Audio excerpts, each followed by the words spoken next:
வணக்கம் பிரதர், இன்னைக்கு என்ன பார்க்க போறோம்னா 4GB NVIDIA கிராபிக்ஸ் கார்டோட லேப்டாப் தான் பார்க்க போறோம். ஸோ உங்களுக்கு அந்த லேப்டாப்போட டீட்டெயில் காட்டுறவாங்க. ஸோ பாருங்க நண்பா, நமக்கு இந்த லேப்டாப் தான் வருங்க.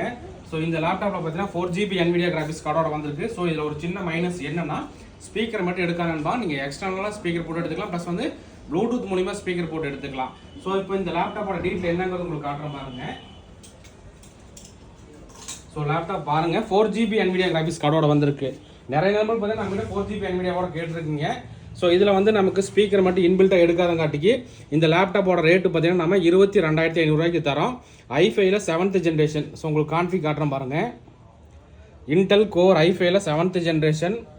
ரேம் பார்த்தீங்கன்னா 16GB RAM, 512GB NVMe SSD, plus முக்கியமாக 4GB NVIDIA graphics card. NVIDIA GeForce 940MXல பார்த்தீங்கன்னா டெடிகேட்டட் கிராபிக்ஸ் கார்டே 4GB வருது நண்பா. இது AutoCAD, Photoshop, COREL, multimedia, rendering அந்த மாதிரி எல்லாத்துக்குமே சப்போர்ட் ஆகும். ஸோ இது வந்து நம்ம ஸ்பீக்கர் கம்ப்ளைண்ட் ஆனங்காட்டிக்கு இந்த ரேட்டுக்கு தரோம். இல்லாட்டி வந்து மார்க்கெட் ப்ரைஸ் 26,000 வரைக்கும் போகுங்க.